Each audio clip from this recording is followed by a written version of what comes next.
बताया जा रहा है कि अडानी की कंपनी को यहाँ कोयल उत्खनन के काम दिए गए हैं। ऐसे में कोल उत्खनन के लिए जंगलों में रास्ते बनाने हैं और जंगलों को काट कर ही उत्खनन करना है, इसलिए कई पेड़ कटेंगे। और ये काटने की कार्रवाई जब शुरू हुई तो स्थानीय लोगों ने विरोध शुरू कर दिया। 2 दिन से लगातार स्थानीय लोगों का पहले विरोध हुआ, जो राजनीतिक दल भी मैदान में कूद पड़े हैं। और राजनीतिक दल की ओर से दीपक बैज यहां पहुंचने वाले हैं और इसी को देखते हुए पुलिस वहां चाक चौबंद व्यवस्था के साथ बैठी हुई है। ये वो जंगल है जिसे उजाड़ा जाना है, कुछ पेड़ काटे गए हैं और बाकी पेड़ों को काटा जाना बाकी है। क्या कुछ हो रहा है वहां पर, पहले स्थानीय लोगों की बात सुनते हैं, फिर एक एक करके राजनीतिक दलों की प्रतिक्रियाओं की ओर बढ़ेंगे। तो सबसे पहले स्थानीय लोग क्या कह रहे हैं, आइए सुनते हैं। यहाँ पे पेड़ कटाई तो हो रहा है, लेकिन यहाँ पे पुलिस प्रशासन के द्वारा गुंडागर्दी ज़्यादा हो रहा है, जो कि नहीं होना चाहिए। आज हमारी बीजेपी की सरकार, सुशासन की सरकार छत्तीसगढ़ में चल रही है, विष्णुदेव साय की सरकार, उसमें एक पेड़ अपने माँ के नाम से लगाने के लिए सबको कहा जा रहा है। प्रशासनिक अधिकारी उसको लगा भी रहे हैं, लेकिन लगाने के साथ साथ इधर बड़े बड़े पेड़ों को काटा जा रहा है, वो भी गुंडागर्दी के साथ में। और यहाँ पर किसी की कोई सुनवाई नहीं हो रही है। वो लोग अपना मनमौजी फोर्स लगा कर आए हैं, 2000 के बल में लोग फोर्स हैं। गांव वालों को किसी प्रकार का कोई बात नहीं सुना जा रहा है। तो ये ग्रामीणों की बात है। उनका कहना है कि ग्रामीणों का सुना नहीं जा रहा है और विरोध बढ़ता जा रहा है। और विरोध इस कदर बढ़ गया है कि अब जो स्थानीय लोग हैं उनकी गिरफ्तारी हो रही है, क्योंकि कानून व्यवस्था की स्थिति बिगड़ सकती है। पुलिस इसी हवाले से लोगों को गिरफ्तार कर रही है। लोगों को गिरफ्तार करते हुए वीडियो आप देख सकते हैं। फिलहाल ये पेड़ कटे हुए आपको दिखाई दे रहे हैं, पुलिस वहाँ पर मौजूद है। लेकिन अब इन सब बातों के बीच कांग्रेस और भाजपा की राजनीति भी वहाँ देखने को इसलिए मिल रही है क्योंकि दीपक बैज ने इस पेड़ की कटाई को रोकने के विरोध का ऐलान कर दिया है। और रायपुर से दीपक बैज कुछ ही देर बाद पहुंचेंगे तमनार, जहां पर ये पेड़ों की कटाई हो रही है, वहां पर विरोध किया जाएगा। तो मुड़ा गांव वो इलाका है जहां पर ये कोयले की खदान है, लेकिन उसके आसपास बड़ा जंगल है, इसलिए इस जंगल को काटने की तैयारी है। दीपक बैज वहां पहुंचेंगे। इसके पहले राजनीतिक बयान क्या कहते हैं एक एक करके सुनाते हैं। सबसे पहले सुनाते हैं कांग्रेस ने क्या कहा है। कांग्रेस की ओर से दीपक बैज क्या कह रहे हैं, आइए आपको सुनाते हैं।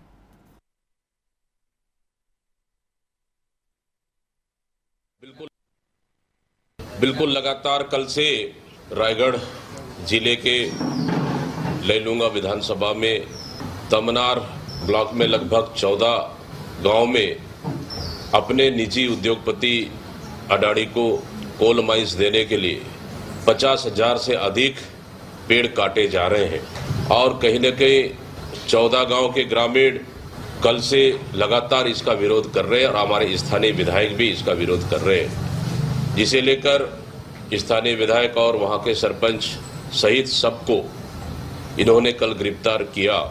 और साथ ही पूरे पुलिस फोर्स के दम पर जंगल काटा जा रहा है। प्रभावितों से मुलाकात करूंगा और चर्चा करूंगा, फिर आगे की जो भी रणनीति होगी वहां पे प्रभावित से मिलने के बाद ही क्लियर हो पाए। तो ये थे दीपक बैज, जो कि इस बात का विरोध करते हुए नजर आ रहे हैं कि पेड़ों की अवैध कटाई हो रही है और केवल एक उद्योगपति को फायदा पहुंचाने के लिए इस तरीके के पेड़ों को काटना गलत है, क्योंकि आसपास के 14 गांव के लोग विरोध में हैं। दीपक बैज वहां पहुंचने वाले हैं। वहां पहुंचने के बाद स्थिति क्या होगी वो भी हम आपको बताएंगे। लेकिन जब ये कांग्रेस का बयान आया तो बीजेपी भी पलटवार करने से नहीं चूकी। उसने भी याद दिला दिया कि किस किस कोल ब्लॉक का आवंटन कांग्रेस के समय हुआ था और ये एक प्रक्रिया का हिस्सा है। क्या कुछ कह रहे हैं बीजेपी के नेता धर्मलाल कौशिक, आइए आपको सुनाते हैं। क्या है, जिस समय भूपेश बघेल जी मुख्यमंत्री थे उस समय विधानसभा में इस बात को हम सब लोगों ने उठाया था और उस समय बहुत सारी जो बातें हुई थी, लेकिन ये केवल नौटंकी करना जानते हैं कांग्रेस के जो लोग हैं, धरातल पर रहते नहीं हैं। उनके कथनी और करने का जो अंतर है छत्तीसगढ़ की जनता पूरी देख रही है और इसलिए ये केवल नाटक करने का काम कांग्रेस वाले कर रहे हैं। तो बीजेपी जैसा कि एज यूजुअल उनका जवाब था वही कह रहे हैं कि कुछ नहीं किया गया, लेकिन हुई है और क्या दीपक रायगढ़ विश्वास समझने की कोशिश करते हैं क्या हो रही है, सारी चीज बताइए। जी मोहन जी, मैं आपको बता दूं, मैं अभी ये तमनार के मुरा गांव में हूं और जहां जंगलों की कटाई हो रही है वहां से महज देखा जाए तो 1 से 1.5 किलोमीटर दूर में पुलिस पूरी छावनी में तब्दील कर दी है। गांव को पूरा घेराबंदी कर दिया गया है, किसी व्यक्ति को आने नहीं दिया जा रहा है। और अभी जो सूचना मिली है कि दीपक बैग जी तमनार से मुरा गांव के लिए रवाना हो चुके हैं, वो महज 10 से 15 मिनट में मुरा गांव पहुंच जाएंगे। और बता दूं कि यहाँ किसी को भी जाने नहीं दिया जा रहा है, जिस वजह से कवरेज भी करते नहीं बन रहा है।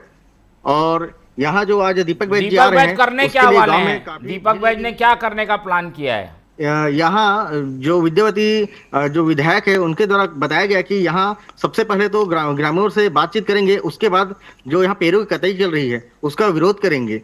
और इसके वजह से भारी जनसभा यहाँ जुटी हुई है, वो पूरी तरह से अदानी का विरोध करने के लिए यहाँ एकजुट हो चुके हैं। ठीक है, और ये प्रशासन क्या जवाब दे रहा है? क्या ये पेड़ अनुमति से काटे जा रहे हैं? कोई अवैध कटाई तो नहीं हो रही है? कल वहाँ घरघोड़ा एसडीएम आकांक्षा जी का बयान आया, उनका कहना कि ये पूरी वैध तरीके से कटाई हो रही है और सारे डॉक्यूमेंट सही है और उन्हें परमिशन दे दिया गया है। लेकिन वहीं एक तरफ यहाँ के जो सरपंच है उनका बयान आ रहा है कि उनके द्वारा एनजीटी के तहत जो भी यहाँ आपत्ति लगाई गई थी उसके उस वजह से एनजीटी के तहत यहाँ रोक लगाया गया था, लेकिन उसका रोक को ये दरकिनार करते हुए दोबारा से यहाँ पेड़ों की कटाई कर रही है। यहाँ एक तरफ विभागीय अधिकारी कह रहे हैं कि परमिशन मिल गया है, वहीं ग्रामीण बोल रहे हैं कि एनजीटी द्वारा दायित्व उन्हें एक सिरे से नकार दिया गया है, परमिशन नहीं मिला है।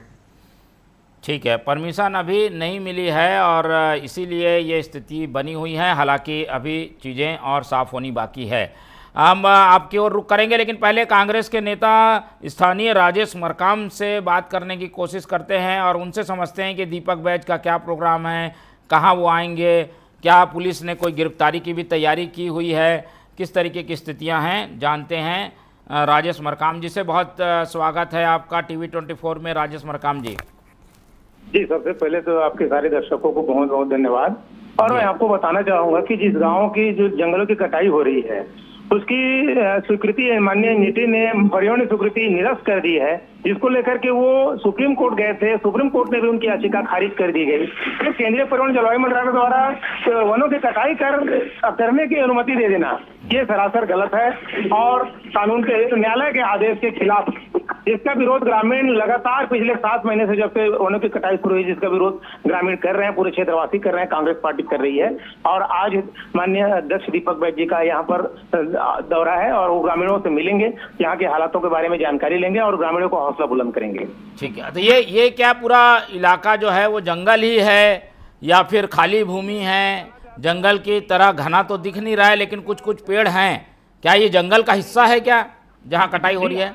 जी, मुड़ा गांव का जो 75 एकड़ जमीन की जो जंगलों की कटाई की स्वीकृति दी गई है, वो 75 एकड़ जमीन वन भूमि है, जिसको आपको मैं बताना चाहूंगा कि ग्राम सभा को सामुदायिक वन अधिकार पत्रक प्राप्त है। सामुदायिक वन अधिकार पट्टा ग्राम सभा को मिला है और ये अनुसूचित क्षेत्र में आता है। सरकार बिना ग्राम सभा सहमति के यहाँ की वनों की स्वीकृति कर दी गई, यहाँ को वर्जन कर लिया गया, जिसका विरोध ग्रामीण लगातार कर रहे हैं, जिसको लेकर के कल भारी पुलिस बल के द्वारा बर्बरता पूर्वक हमारे यहाँ स्थानीय विधायक विद्यावती सिद्धार्थ जी की भी गिरफ्तारी की गई, स्थानीय कार्यकर्ताओं का भी गिरफ्तारी किया गया, वहाँ के ग्रामीणों का भी गिरफ्तार पुलिस बल के द्वारा गिरफ्तार करके उनको डिटेन कर दिया गया और जंगलों की कटाई कर दी गई, जिसका विरोध पूरा कांग्रेस पार्टी यहाँ पर कर रहा है के खिलाफ में और इस वनों की कटाई के खिलाफ में।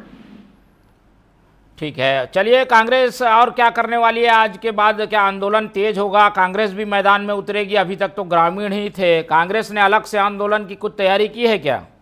जी, आज के ग्रामीणों से मिलने के बाद में अब प्रदेश कोर कमेटी जो तय करेगी, यहाँ जिला स्थानीय जो कोर कमेटी हो तय करेगी, उसके बाद आगे की तैयारी आपको बता दी जाएगी। ठीक है, तो ये थे राजेश मरकाम, कांग्रेस के नेता। बहुत धन्यवाद आपका हमारे साथ जुड़ने के लिए। बीजेपी के नेताओं से भी संपर्क करने की हम कोशिश कर रहे हैं। फिलहाल स्थिति ये है कि वहाँ दीपक बैज पहुँचेंगे तो कांग्रेस इस पूरे मामले में सक्रिय भूमिका निभाती हुई अब दिखाई देगी और इसीलिए हम कह रहे हैं कि कटते पेड़ बढ़ती सियासत। तो ये सियासत लगातार जारी है। एक बार फिर से रुख कर लेते हैं नीरज विश्वास का। नीरज विश्वास, बताइए क्या कुछ अपडेट है, प्रशासन क्या कह रहा है? उनके पास तो परमिशन होगी, जो पेड़ काट रहे हैं उनके खिलाफ कार्रवाई इसीलिए नहीं हो पा रही है क्योंकि परमिशन है। क्या ये जो काम हो रहा है वो नियम से हो रहा है कि नहीं हो रहा है? प्रशासन अपने स्तर पर साफ कह रही कि उन्हें परमिशन है और ये नियम के तहत ही कार्य किया जा रहा है, लेकिन ग्रामीण और कांग्रेसों का आरोप है कि यहाँ बिना परमिशन के ये वनों की कटाई हो रही है। ठीक है, चलिए, तो प्रशासन ने बता दिया है तो उनके पास ज़्यादा अधिकृत जानकारी होगी। फिलहाल आप नज़र बना के रखिए और ये जो पूरा वन का कटाई है इसके भी दृश्य हम देखने की कोशिश करेंगे आपसे। आप कोशिश करिएगा दीपक बैच से भी आपकी बात हो। तो फिलहाल कटते पेड़ बढ़ती सियासत में दीपक बैच के पहुंचने के बाद और सियासत बढ़ेगी और तमनार में ये जो कोयला खान है वो अब हमें जो पेड़ों की कटाई के बाद उत्खनन करती हुई भी दिखाई देगी, लेकिन स्थानीय लोगों के विरोध को भी ध्यान रखने की ज़रूरत है। स्थानीय लोग क्या चाहते हैं, इन सब बातों को अगर मद्देनज़र रख के काम किया जाए तो ये विरोध भी नहीं होता, लेकिन स्थानीय लोगों को बिल्कुल अनदेखा कर ये आनन फानन में कटाई शुरू की गई है। फिलहाल इस पर हमारी निगाह बने रहेगी।